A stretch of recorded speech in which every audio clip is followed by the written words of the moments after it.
Joel didn't want to be a hero. He only wanted to finish his shift, clean the floor, and go home. But the universe had different plans for him that day. He was a janitor on Orbital Research Station 9. The station floated far above Earth, hidden. In space, scientists on the station studied strange objects, alien tech, and unknown life forms. Joel had no interest in any of that. He just cleaned floors, collected trash, and stayed out of the way.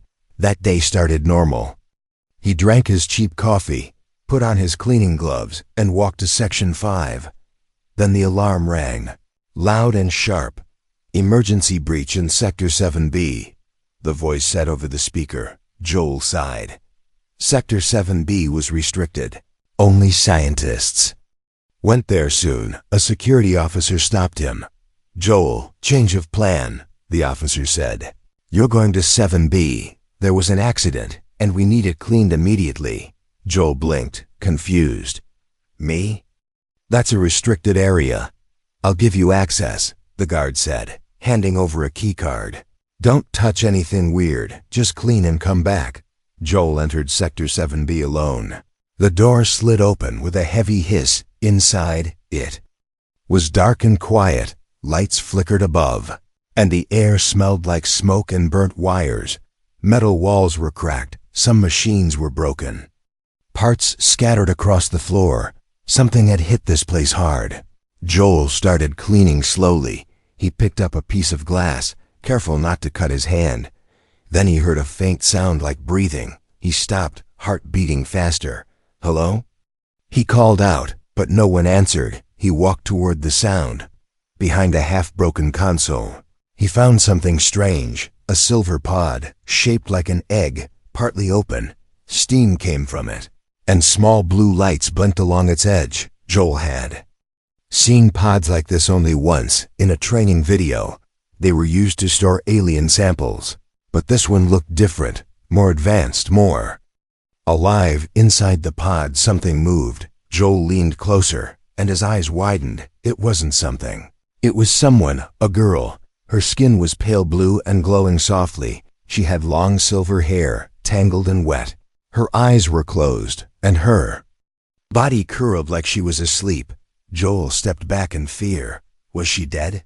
Was she dangerous? Suddenly, her eyes opened. They were black, endless, and they looked straight into his soul. She opened her mouth, and a whisper came out, weak, soft, almost like a song. "Scrub me, human. Spray me with water, and I'll bond with you." Joe froze. He looked around, expecting the camera. Maybe a prank. But the room was empty, just him and her. The girl coughed, her voice shaking. "Please.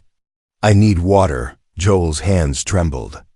As he reached for his cleaning belt, he always carried a small spray bottle of clean water. He looked at it, then at her.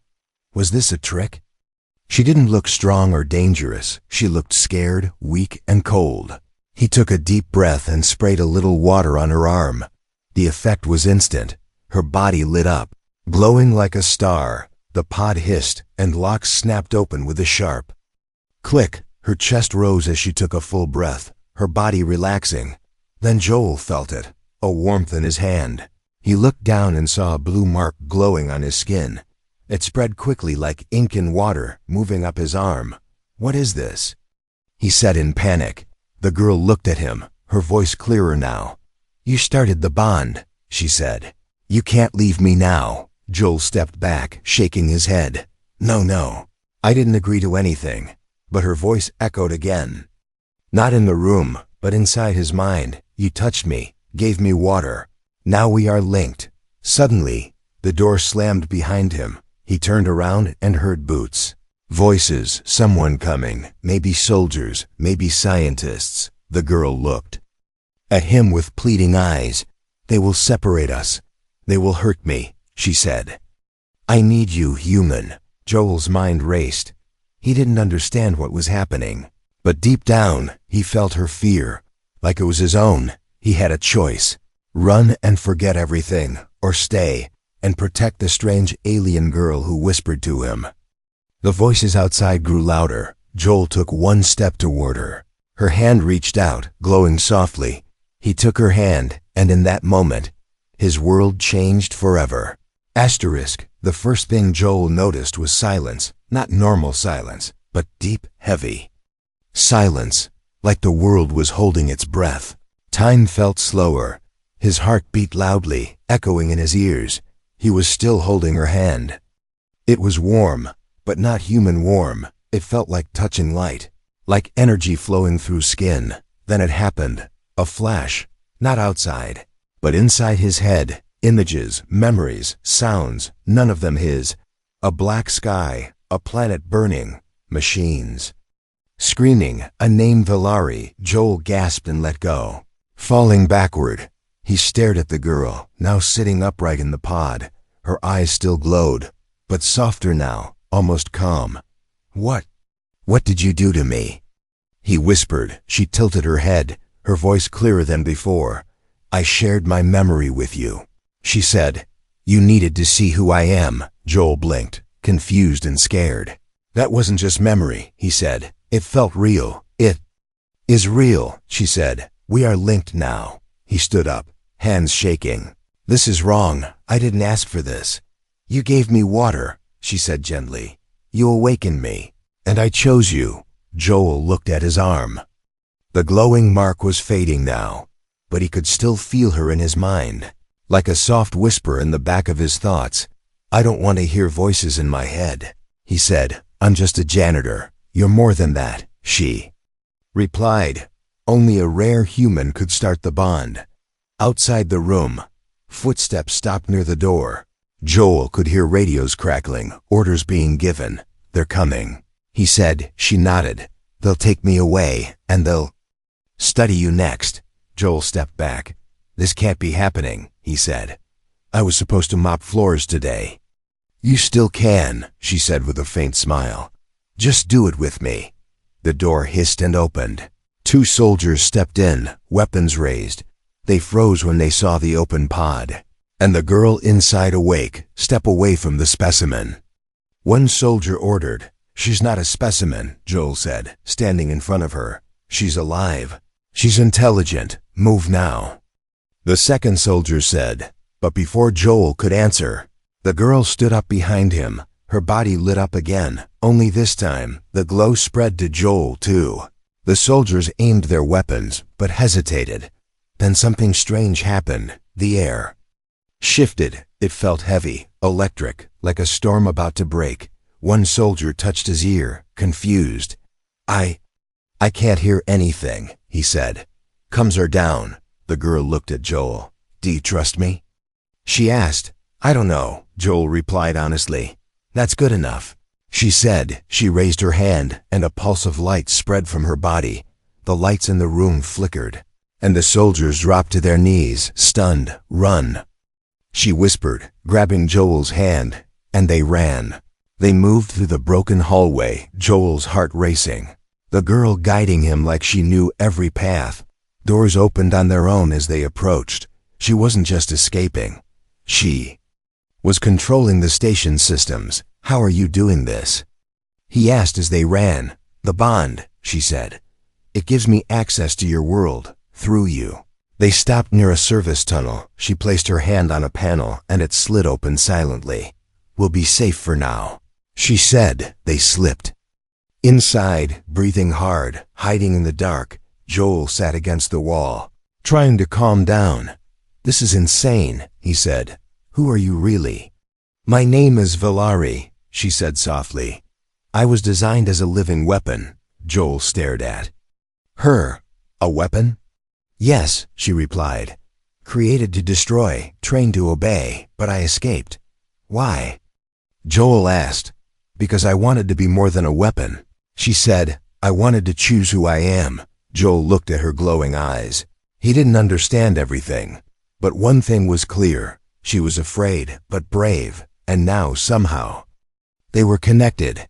"What happens now?" he asked. Valari smiled faintly. "Now we run," she said, "because others like me are coming, and they won't ask for water." Joel never thought crawling through a vent with an alien girl would be part of his job, but here he was, on his hands and knees, Breathing in metal dust, behind him, Valari moved silently, her silver hair glowing faintly in the dark. They had escaped the lab for now, but alarms were still blaring in the background. The station had gone into lockdown, and security bots were searching every hallway. "This way," Valari whispered inside Joel's head, not with words from her mouth, but from the bond they now shared. He didn't question how, he just moved, because questioning could come later, if there was a later. Joel pushed open a vent cover and peeked into the room below. It was storage bay 3, empty. For now, he dropped down quietly, landing on his feet. Valari followed like a shadow, weightless and fast. He turned to her, trying to stay calm. "Where are we even going?" "There's a ship," she said, "in the cargo dock, Dock C. It's small, but it can get us out." Joel shook his head. "I don't even have clearance to open a vending machine." Valari touched his arm. "You don't need clearance anymore," she said. "You have me." Before he could respond, a loud crash echoed from the hallway. Heavy boots, radio chatter. Drone wings buzzing. "They're close," Joel said. "Too close." Valari looked at the door, her eyes glowing brighter. Then, with a wave of her hand, the lights in the storage bay blinked out. Everything went black. "Stay quiet," she whispered. Joel didn't move, didn't breathe. The door slid open, and 2 security officers stepped in, flashlights sweeping the room. One of them stepped closer to the vent. The light passed inches from Joel's face. He felt his heart thudding in his chest, loud enough to betray them. Then suddenly, the flashlight fizzed and died. The officer cursed, tapping it. "What the hell? Power surge again?" The other said, "System's been acting weird since that pod incident." They turned and walked out, the door closing behind them. Valari exhaled softly. Joel dropped to the floor, sweating. That was too close. "They're afraid," she said. "Of you?" "No," she replied. "Of what I can do with you." Joel didn't understand, but he didn't ask again. His job right now was to survive, not understand. They moved fast through the back corridors, avoiding cameras and patrols every time they were about to be caught. Valari used the bond. She would blink, and doors would open. Alarms would glitch. Cameras would turn away. Joel felt like he was in a dream, a dangerous, wild, impossible dream. When they reached Dock C, the hallway was empty. In the corner sat a small black ship, shaped like a beetle, sleek, silent, and ready. "That's it?" Joel asked. "It's ugly. It's fast," Valari replied, and invisible to their scanners. As they ran toward it, the lights above flashed red. Then a voice came from the intercom. "Unauthorized activity in Dock C. All units converge." "We don't have time," Joel said. "I'll handle them," Valari said, stepping forward. She raised both hands, and her body began to hum. The air around her shimmered like heat. Joel backed away, shielding his eyes. Then it happened. A wave of light burst from her like a pulse. The walls shook, lights exploded, and cameras sparked out. Every soldier within 100 meters dropped unconscious. Some fell where they stood, others frozen mid-step. Joel stared at her, stunned. You just fried half the station." "No," she said, breathing hard. "I only put them to sleep. But next time, I won't have to." Joel realized something in that moment. Valari wasn't just escaping, she was warning them. They entered the ship, and the door sealed behind them. Inside, the cockpit lit up, symbols and lights dancing across the console. "I can fly it," Valari said. "But you'll need to sit here." She pointed to a strange chair beside hers. Joel hesitated. "Is this another Bond thing?" She smiled faintly. "Think of it as co-pilot by connection." He sat, and the moment he touched the chair, blue light wrapped around him again. The ship responded instantly, systems waking up like a sleeping beast. From above, turrets turned and aimed at the hangar. Security drones closed in. Sirens wailed louder. Valari's hands flew across the controls. Joel could feel her movements inside his head, like they were one mind. The ship lifted off, metal groaning beneath it. Then it shot forward with a roar, smashing through the force gate, into space, into the stars. As the station shrank behind them, Joel turned to Valari. "We actually made it, for now," she said, "but this is just the beginning." Joel looked at the Earth below, then at the alien girl beside him, and deep inside, something told him he would never be a janitor again. The stars outside the ship blinked like slow, steady heartbeats. Joel sat in silence, strapped to the co-pilot seat. His fingers gripped the edge of the console. He was flying through space with an alien girl who could kill with a thought. And yet, he trusted her. Valari guided the ship with ease. Her eyes focused on lights Joel didn't understand. Her mind moved faster than any machine. The bond between them buzzed quietly, like a wire under soft pressure. He wanted to speak, but the words stayed in his throat. So many questions, and no idea where to begin. Finally, she broke the silence. "I was not born," she said. "I was built." Joel turned to her. "What do you mean?" She didn't look at him. "My world is called Mirrors," she continued. "A place where minds are made, not raised. I was created by the architects, ancient beings who build life to fight their wars." Joel swallowed hard. "You were made for war?" "Yes," she replied. "I am what they call a living weapon." She raised her hand and opened her palm. A small orb of blue light floated above it, glowing softly. "Energy, memory, thought. I can control it all." Joel leaned back, trying to understand. "So why did you run?" Valari finally looked at him. "For a long time I obeyed," she said. "I followed every order, destroyed every target, burned cities I never knew. But one day, they sent me to erase a village. They said it was necessary, efficient. Routine." She paused, voice cracking for the first time. "There was a child barely walking. He reached for me, not with fear, but with wonder. I couldn't do it." Joel felt a lump in his throat. "So you escaped," he said. She nodded slowly. "I escaped, and they hunted me for it." The ship suddenly beeped, a red symbol flashing. Joel looked at the screen. "What's that?" Valari narrowed her eyes. "A signal," she said. "From another architect unit." Joel's pulse quickened. "Are they tracking us?" "No," she said, "but they will." She tapped the controls, and a projection appeared in the air. A map of nearby space, with red zones flashing across several planets. "This is where they've already spread," she said. "Earth is on the edge, still untouched for now." Joel stared at the map, stunned. "So Earth was your hiding place?" "Yes," she said. "I chose Earth because it was unimportant to them. But now, they will notice it." The ship entered a dark region of space. Stars disappeared, and clouds of dust floated outside. Valari dimmed the lights inside the ship, her voice quieter now. "Joel, the bond we share is rare. It only works with humans like you, people who are emotionally clean." He raised an eyebrow. "Emotionally clean?"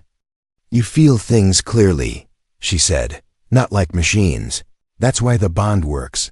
Joel rubbed his face, trying to process everything. "So let me get this straight," he said.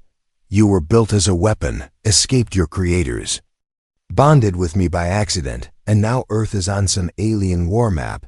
Valari nodded slowly. "That is correct. And what's your plan?" he asked. "To run forever?" She looked at him with eyes full of weight. "No," she said. "I'm going back." Joel froze. "What?" "I need to face the architects," she said.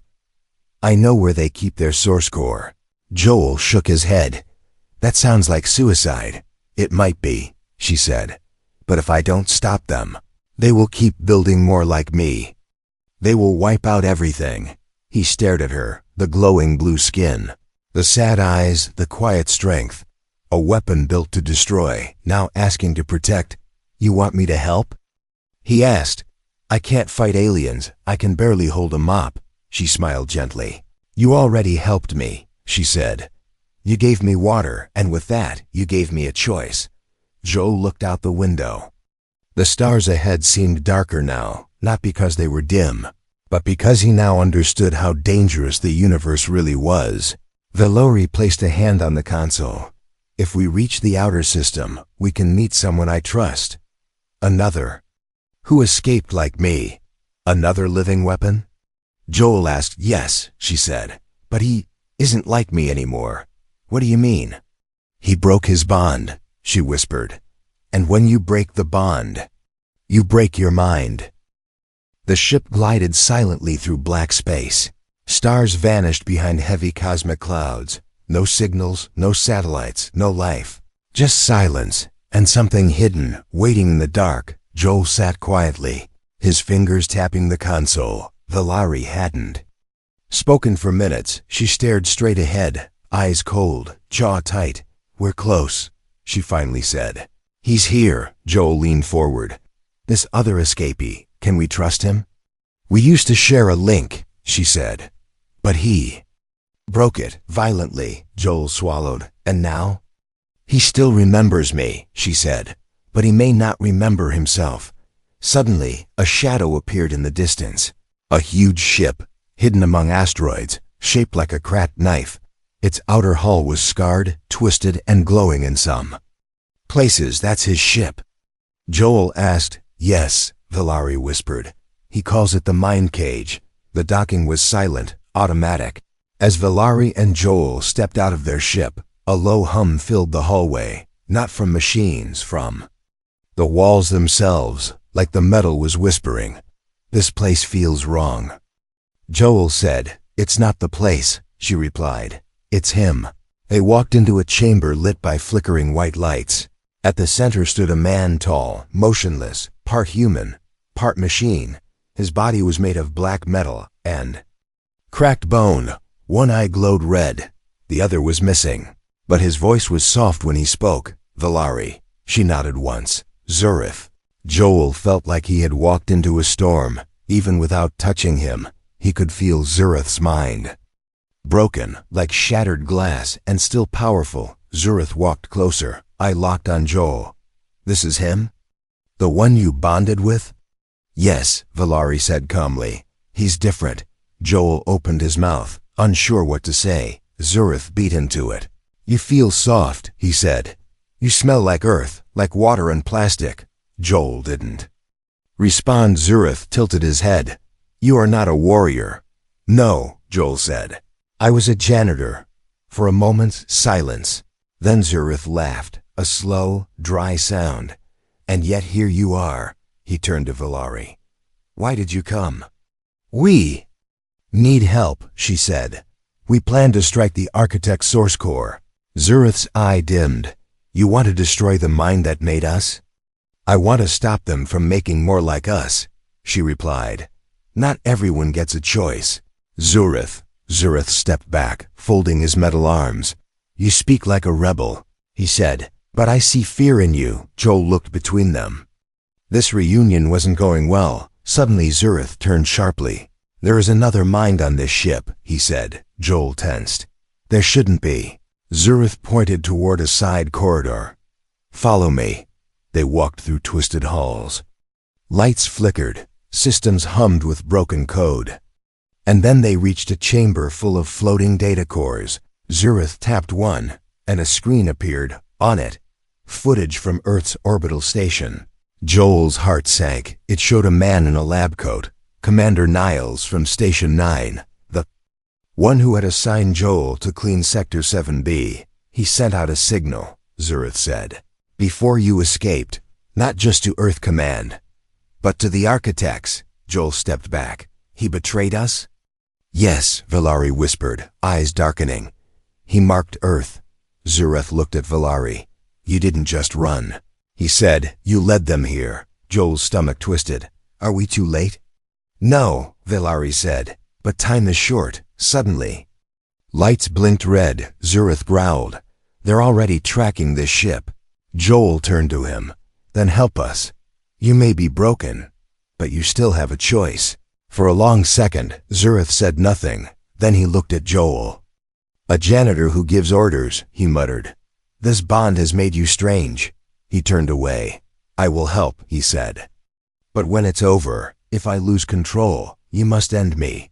Joel looked at Valari. She nodded once, no words, just understanding, the kind only broken weapons could share. As the three of them returned to the ship, Joel felt the bond inside him growing stronger. More minds connected now, not just him and Valari, but Zurith too, and deep within that bond, a single warning echoed from a distant voice. One of you will betray the others. Rain fell hard on Earth. It hit the rooftop like tiny hammers. The city below was quiet, but not asleep. Shadows moved under streetlights, watching, waiting. Joel looked down from an old hotel window. It had been 5 days since he returned. 5 days since he stopped being just a man. Now he was something else. Part of a bond, part of a war. Behind him, Valari sat on the edge of the bed. She stared at the floor, silent, lost in thought. Her glow was dim now, hidden. They couldn't risk being seen. Zurith stood by the door, motionless. He hadn't spoken much since they landed, but Joel could feel something inside him, anger, or maybe guilt. We need more people, Joel finally said. Fighting 2 architects with 3 people isn't a plan. It's suicide. Valari looked up. There are others, she said. Humans who have seen the truth, or felt the bond before. Zurith grunted. They're scattered, scared, and most won't trust us. They'll think we're invaders. Joel nodded. Then we earned their trust. That night, they moved through the city. Valari found them first. A group of engineers hiding in an abandoned metro station. They had once worked on the orbital station. Before the shutdown now, they were off the grid, building strange devices from scrap. The leader was a woman named Leah, sharp eyes, oil-stained hands, and a deep scar across her neck. She didn't flinch when she saw Valari. I've seen worse, she said. Back when the sky burned in 39. She listened to the story, arms crossed. When Joel finished explaining the bond, the architects, the invasion plan, she stood still for a long time. Then she said, "All right, I'm in," just like that. The resistance began, small broken people with smart minds and big courage. They worked underground, using hacked systems, shielded tunnels, and old military drones. Zurith trained them. Valari linked to their systems. Joel led them, even if he didn't believe it at first. People listened when he spoke. Because he wasn't perfect. He was human, completely messily human. By the end of the 3rd week, they had a real plan. The architects' scout drones were landing on Earth in secret, masquerading as satellites, hiding in plain sight. Valari had found their signal. It's coming from inside the human defense network, she said. Joel frowned. That's government protected. Exactly, she said. They've already infiltrated high command. The plan was simple. Too simple, maybe. Sneak into the defense tower, upload a virus to expose the fake satellites, then use the station's communication array to warn the planet. But as they prepared, something felt off. Zurith had become colder. He often disappeared for hours. His mind, once open in the bond, now felt locked. Joel noticed it first during a team meeting. Zurith flinched when Valari showed the map, as if he already knew the satellite locations. After the meeting, Joel pulled her aside. "Something's wrong with him," he whispered. "I feel it. I know." Valari said, her voice heavy. "He's hiding something." That night, Joel couldn't sleep. He sat alone in the old metro tunnel, staring at the flickering lights. Then, he heard footsteps, slow, heavy, metallic. Zurith, walking alone toward the exit. Joel followed quietly, up the stairwell, through the alley, onto a rooftop. And there, Zurith stood, facing the sky. A drone hovered near him, blinking red. Joel stepped into the light. "What are you doing?"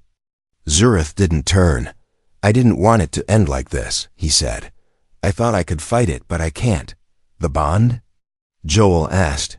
"No," Zurith replied. "The programming." Joel's heart sank. "You've been sending them our location." Zurith turned around slowly. His red eye pulsed brighter. They activated me the moment I reconnected to the core. I tried to resist, but I'm still theirs. Joel stepped back. I trusted you, and I still want to help. Zurith said, but you have to end me before Joel could reply. Vilari appeared behind him, quiet as the night, glowing faint blue. I know, she said. I've known since the moment we landed. Zurith lowered his head. You were always stronger than me. No, Vilari said. I just had someone give me water. Zurith smiled sadly, then turned to Joel. Tell the others, he said. The architects are already here. Vilari raised her hand. A flash of light, a silent goodbye, and Zurith was gone. The night before the attack was too quiet, even underground, in the dark tunnels of the resistance base. Silence felt heavy, like the world was holding its breath. Joel sat alone in the old metro cart. The light above him flickered, in his hand. He held a small chip, the virus they planned to upload. It didn't look like much, but it could expose the architects, reveal the hidden satellites, and shut down the invasion. Vilari walked in quietly. She sat beside him, not saying anything. At first, then softly she spoke. When this is over, the bond will break. Joel looked at her. What do you mean? The link, she said. It's tied to survival. If I burn out my core, it goes with me. Joel's chest tightened. You're going to die? She looked down, her voice barely a whisper. If that's the only way to stop them. He wanted to argue, to scream, to tell her there had to be another way, but he already knew. This was her final act, not as a weapon, but as someone who chose to protect. Before dawn, the team moved. Leah and the engineers took the power grid. Others spread through the tower's floors in disguise. Vilari and Joel would go to the top. Where the satellite uplink was hidden, they entered the tower through a maintenance shaft. Moving fast, silent, efficient. Years of war and hiding had made Vilari a ghost. And Joel, once a janitor, had become someone else entirely. Halfway up, alarms blared. They know we're here, Joel said. They always knew, Vilari replied. Drones flew down the corridors, firing plasma bursts. Vilari raised her hand. A wave of blue energy crashed forward, shorting circuits and dropping metal bodies to the floor. Joel ran beside her, the virus chip in his pocket. They reached the top floor. The room was empty, cold, filled with machines older than time. In the center, the uplink, glowing red. As Joel stepped forward, a voice filled the room. You've come far, human. The voice was deep, not from speakers, but inside their minds. You were not chosen, but you bonded anyway. Now your world will fall, and you will watch. Vilari's body pulsed with light.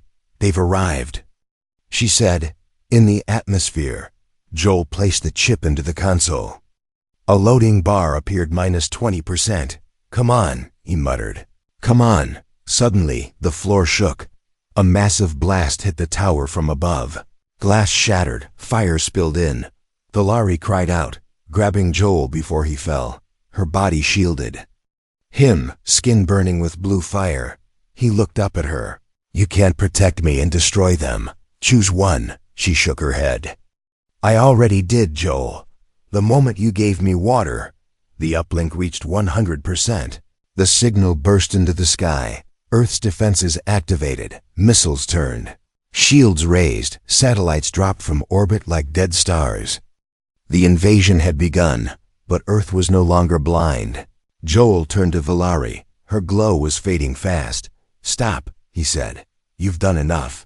She smiled, tears in her eyes. This is what I wanted, to be more than a weapon. She raised her hands. Energy surged into the uplink tower. A wave of blue light spread across the planet, burning every architect signal left behind. But it was too much. Her body cracked with light, breaking apart from within. Vilari! Joel screamed, grabbing her, but she was already fading. Her voice echoed inside his mind one last time. Thank you, Joel. You gave me my first choice. And my last. And then silence. The sky cleared. The red alert stopped. Across the world, people looked up and saw only stars again. The war had ended before it truly began. Because one girl, built for war, chose peace, and one man, built for nothing special, chose her. Days passed. Joel stood in the ruins of the tower. He didn't cry, not anymore. But sometimes, when he stood in the rain, he could hear her voice, soft, gentle, always smiling. "Spray me with water, and I'll bond with you." He smiled back, because they still were bonded forever.